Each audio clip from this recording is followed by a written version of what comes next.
Hello everyone. तो हम लोग आज एक अनदर कोरियन वेब सीरीज हेलबाउंड के बारे में डिस्कस करेंगे। एपिसोड के शुरू होने से पहले और भी ऐसे एक्सप्लेनेशन के लिए आप हमारे चैनल को सब्सक्राइब करना ना भूलें। तो एपिसोड की शुरुआत में हमें एक रेस्टोरेंट दिखाया जाता है जहां अच्छी खासी भीड़ होती है। वहां कुछ लोग बैठ के एक टीवी प्रोग्राम देख रहे होते हैं। उसमें से एक बंदा बताता है कि पहले फरिश्ता भविष्यवाणी करता है और नर्क जाने वाले का पहले नाम लेता है और उन्हें बताता है कि तुम्हारा नर्क जाना तय है। और जब उनका वक्त आता है तो नर्क जाने के जल्लाद उस भविष्यवाणी को पूरा करते हैं। और फिर वो बंदा उन्हें एक वीडियो दिखाते हुए बोलता है कि अगर आप ये पहली बार देख रहे हैं तो आपको शायद अजीब लग सकता है। और उस वीडियो में हमें दिखाया जाता है कि कुछ बड़े बड़े मॉन्स्टर टाइप क्रिएचर एक इंसान को मार रहे होते हैं।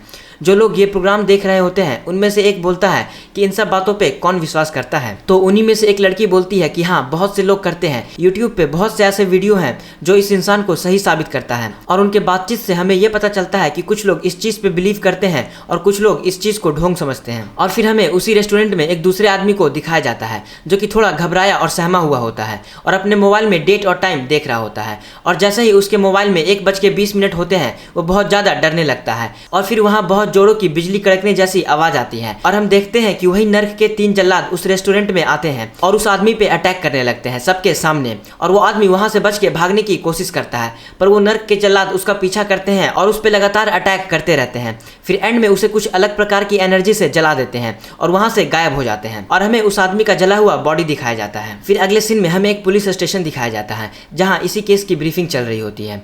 और वहाँ एक ऑफिसर बड़ा ही इनडिसिप्लिन तरीके से आता है और वो इंटरनेट पे देखता है सब जगह इसी चीज़ के बारे में डिस्कशन चल रहा है। और ब्रीफिंग में सभी ऑफिसर को उस रेस्टोरेंट वाले इंसिडेंट का वीडियो दिखाया जा रहा होता है। सभी देख के चौंकते हैं कि ये है क्या। और उस ब्रीफिंग में उन्हें द न्यू ट्रूथ एक धार्मिक ग्रुप के बारे में पता चलता है।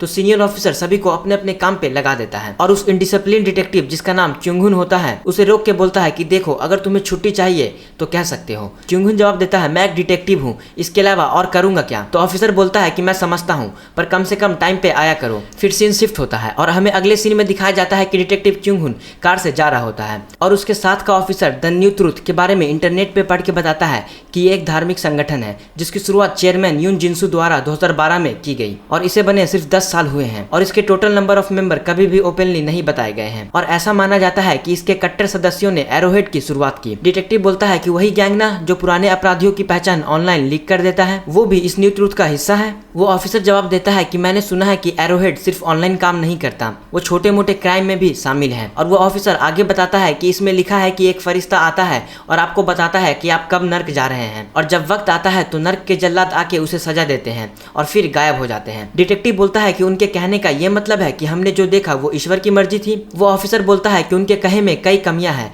पर वो लोगों को वीडियो दिखा के यकीन दिलवाता है। फिर अगले सीन में डिटेक्टिव उसी जगह पे पहुंचता है जहां उस आदमी को अजीब से क्रिएचर द्वारा जलाया गया था और वहां डिटेक्टिव एक ऑफिसर से पूछता है कि मैंने सुना है कि द न्यू ट्रूथ वाले भी यहीं पे हैं। फिर डिटेक्टिव द न्यू ट्रूथ वाले के पास जाता है और वहां उनका चेयरमैन एक आदमी के बारे में बता रहा होता है कि इसी तरह इस इंसान की भी भविष्यवाणी हुई थी और इस इंसान को समाज में बहुत नेक माना जाता था। पर जब नर्क के जल्लाद इसे मार देते हैं तो इसके घर पे ड्रग्स और 3 डेड बॉडी मिलती है और ये सब बताते हुए वो लोगों को वीडियो भी दिखाता है। डिटेक्टिव भी ये सब कुछ देख रहा होता है और वो चेयरमैन इसी तरह और भी कुछ लोगों के बारे में बताता है जिनको इसी तरीके से मारा गया अलग अलग देशों में और सब के सब क्रिमिनल होते हैं। और वो पाप और इंसानियत पे लोगों के सामने अपनी बात रखता है और बताता है कि ईश्वर चाहते हैं कि हम सिर्फ अच्छाई के रास्ते पे चलें। फिर सीन शिफ्ट होता है और अगले सीन में हम देखते हैं कि डिटेक्टिव चेयरमैन यून जिनसू से जाके मिलता है और उस इंसिडेंट को मर्डर केस कह के बुलाता है। तो चेयरमैन उस बात पे थोड़ा चौंकते और हंसते हुए कहता है कि अच्छा, आप उस डेमोन्स्ट्रेशन की बात कर रहे हैं और आप ईश्वर के काम के बीच छानबीन कर रहे हैं, आपकी नज़र में ये एक मर्डर है। और इतने में ही डिटेक्टिव अपनी बेटी को वहाँ पे देखता है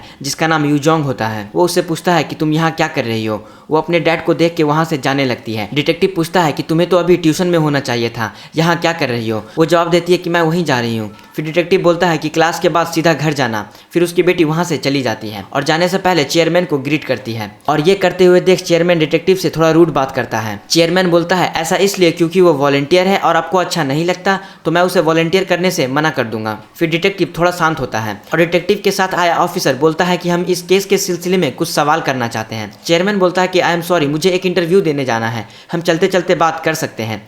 फिर अगले सीन में वो तीनों एक ट्रेन में जाते हैं। ऑफिसर बोलता है कि अच्छा तो आप ट्रेन से सफर करते हैं। चेयरमैन जवाब देता है हाँ, मेंबर्स ने मुझे कार तो दिया था पर मुझे पब्लिक ट्रांसपोर्ट ज्यादा पसंद है। और बोलता है कि आप लोग शायद ये समझते हैं कि मैं किसी संगठन या कल्ट का लीडर हूँ। और इस दौरान हम देखते हैं कि चेयरमैन को काफी लोग जानते हैं और उसकी इज्जत करते हैं। एक ओल्ड लेडी उसे अपना सीट ऑफर करती है पर वो शुक्रिया बोलकर मना कर देता है और आगे बोलता है कि मैं किसी कल्ट का लीडर नहीं हूँ। और उनके हुए बातचीत से हमें ये पता चलता है कि चेयरमैन का बचपन एक ऑर्फेनेज में गुजरा है और वो जैसे जैसे बड़ा होता गया उसकी मरने की चाहत बढ़ती गई और 20 साल का होने के बाद उसे अनाथालय छोड़ना पड़ा वहाँ के रूल के अकॉर्डिंग, और थोड़े पैसे भी मिलते थे। और वो बताता है कि उसने मरने का ठान लिया था पर वो नहीं चाहता था कि उसे कोई मरा हुआ देखे, इसीलिए वो तिब्बत में एक पहाड़ी पे गया। और हमें उसका पास्ट दिखाया जाता है कि उसी पहाड़ी पे उसने पहली बार उन 3 जल्लाद को एक आदमी को मारकर और जलाकर नर्क भेजते हुए देखा और उसी पल उसके जिंदगी के मायने मिले। फिर उस दिन से ईश्वर की तलाश में वो हर जगह गया और 10 साल भटकने के बाद उसे ईश्वर की मर्जी थोड़ी थोड़ी समझ में आई। फिर वो ऑफिसर पूछता है कि कुछ लोगों का कहना है कि द न्यू ट्रुथ का एरोहेड के साथ बड़ा गहरा नाता है। फिर चेयरमैन जवाब देता है कि उन लोगों पे मुझे बहुत ही ज्यादा दया आती है। कुछ लोग हमारी बातों का मतलब गलत निकालते हैं और कुछ लोग कुछ गलत ही समझ लेते हैं। दुनिया को ईश्वर की मर्जी बता रहा हूँ कि हमें अच्छाई के रास्ते पे चलना चाहिए, हमारा बस ये एक ही मकसद है। ये सब सुनकर डिटेक्टिव हंस देता है। चेयरमैन बोलता है कि इसमें हंसने की क्या बात है। डिटेक्टिव बोलता है कि नर्क भोगने के डर से सच्चाई और अच्छाई के रास्ते पे चलना क्या ये अपने आप में ठीक लगता है। चेयरमैन बोलता है कि डर के अलावा और किसी चीज से पछतावा होता है क्या, इसके अलावा और कोई चीज पता है। डिटेक्टिव बोलता है तो क्या तुम्हारे हिसाब से ईश्वर को ये नहीं मानना चाहिए कि इंसानों को अपने फैसले लेने की आजादी है। चेयरमैन बोलता है ये काफी दिलचस्प पॉइंट है डिटेक्टिव जी। फिर वो बोलता है कि मुझे यूजिंग ने बताया कि आपकी वाइफ का मर्डर किया गया था। मैं सोच भी नहीं सकता कि आप किस दर्द से गुजरे होंगे, लेकिन इस वक्त वो कातिल क्या कर रहा होगा। क्या वो अपनी गुनाह की सजा काटकर समाज में वापस नहीं आ गया? क्या आपको सच में लगता है कि इंसान के बनाए कानून से इंसाफ हो सकता है? क्या आपको लगता है कि उस कातिल को कोई पछतावा होगा? और डिटेक्टिव ये सब बस मायूसी और गुस्से के साथ सुन रहा होता है। और फिर वहाँ कुछ लोग आते हैं और उनमें से एक बोलती है कि चेयरमैन यून जिनसू, आज मैं आपका इंटरव्यू लेने वाली हूँ। फिर चेयरमैन डिटेक्टिव को अपना नंबर देते हुए बोलता है कि और कोई सवाल हो तो जब चाहे कॉल कर लेना। फिर वहाँ से चला जाता है। फिर अगले सीन में डिटेक्टिव अपने घर जाता है और अपनी बेटी से बात करने जाता है, पर कुछ भी बोलने से पहले उसकी बेटी बोलती है कि मैं कोई सरफरी अंधभक्त नहीं हूँ, मैंने उनके बस कुछ लेक्चर्स अटेंड किए थे और इसकी वजह से मैंने कभी भी स्कूल मिस नहीं किया। और यहाँ पे यून जिनसू की बात हो रही होती है। फिर सीन शिफ्ट होता है और अगले सीन में डिटेक्टिव चेयरमैन यून जिनसू के बारे में इंटरनेट पे पढ़ रहा होता है और वहाँ से उसे पता चलता है कि एक लॉ फर्म की लॉयर ने द न्यू ट्रुथ और एरोहेड के संबंध से रिलेटेड कुछ किया है। और फिर डिटेक्टिव को चेयरमैन की बात याद आ रही होती है जो उसने उसकी वाइफ को लेकर कहा था कि मुझे पता चला कि आपकी वाइफ का मर्डर हुआ था और मैं सोच भी नहीं सकता कि आप किस दर्द से गुजरे होंगे। और यही सारी बातें कि क्या आपको लगता है कि उस कातिल को कोई पछतावा होगा। फिर हमें पास्ट दिखाया जाता है जब उसकी वाइफ का कत्ल हुआ था और डिटेक्टिव पूरे शॉक में था और उसके सामने से उसके वाइफ के कातिल को ले जाया जाता है पर वो कुछ भी नहीं कर पाता। फिर हमें प्रेजेंट टाइम दिखाया जाता है कि वो उसी कातिल के बारे में सर्च कर रहा होता है और उसे पता चलता है कि 6 साल की सजा के बाद उस कातिल को रिहा कर दिया गया और ये देख के वो बहुत उदास होता है। फिर सीन शिफ्ट होता है और अगले सीन में हमें एक रैंडम लेडी को दिखाया जाता है जो अपना काम खत्म कर घर जा रही होती है और आज उसका बर्थडे होता है और उसके दोनों बच्चे उसे सरप्राइज देते हैं और ये सब कुछ उसका बड़ा बेटा अपने फोन में रिकॉर्ड कर रहा होता है। और फिर तभी वहाँ पे वो फरिश्ता अचानक से आता है और उसकी भविष्यवाणी करता है कि 5 दिन बाद तुम्हारी मौत हो जाएगी और तुम्हारा नर्क जाना तय है।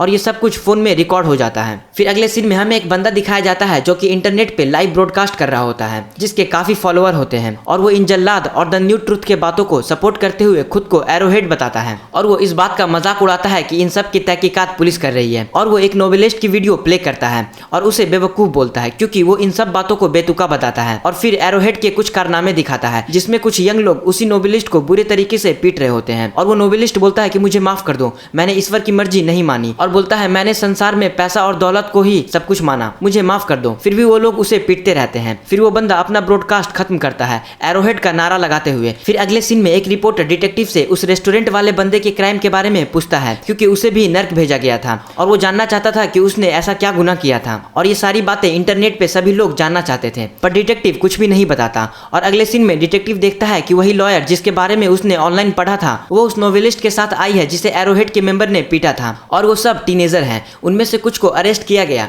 पर वो सब अपना मुंह नहीं खोल रहे हैं। फिर डिटेक्टिव उस लॉयर से जाके बात करता है जिसका नाम मिन हाइजिन होता है और दूसरी तरफ 2 ऑफिसर उन टीनेजर से बात करने जाते हैं जिन्होंने उस नोवेलिस्ट को पीटा था पर वो सारे टीनेजर बड़े बदतमीज होते हैं। और अगले सीन में वो नोवेलिस्ट अपना बयान देता है कि पार्किंग लॉट में उस पर अचानक से हमला हुआ और वो बेहोश हो गया। फिर वो डिटेक्टिव से पूछता है कि क्या आपने सबको गिरफ्तार कर लिया।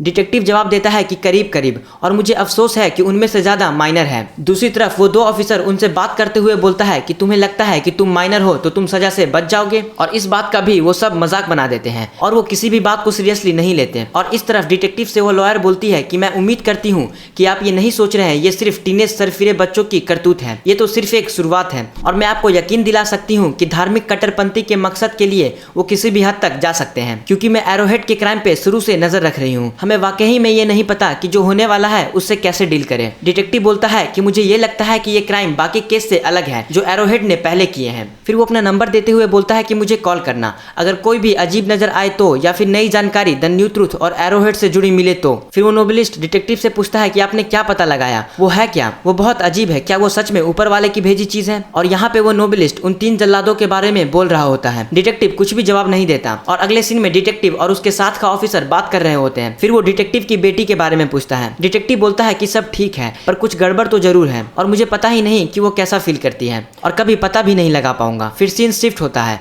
और हमें उस लॉयर को दिखाया जाता है। उससे मिलने वही लेडी आई हुई रहती है जिसकी भविष्यवाणी हुई थी उसके बर्थडे के दिन, और ये सब कुछ उसके फोन में रिकॉर्ड हुआ था। और ये वीडियो वो उस लॉयर को दिखाती है और वो लेडी बहुत ही घबराई हुई रहती है और बोलती है मेरा नर्क में जाना तय है। और वो न्यू ट्रूथ के बारे में बताती है कि वो उनसे मिली थी और उन्होंने कहा कि वो इसे ब्रॉडकास्ट करना चाहते हैं। मिन हाइजिन बोलती है क्या कहा, माफ करना मुझे कुछ समझ नहीं आया, फिर से बताइए क्या कहा। वो लेडी बोलती है वो लाइव ब्रॉडकास्ट करना चाहते हैं जब उसे नर्क भेजा जाएगा। और ये सब बताते हुए वो बहुत डरी हुई होती है और रो रही होती है, और ये एपिसोड यहीं पे खत्म होता है। तो अभी के लिए बस इतना ही। So bye and stay safe you all.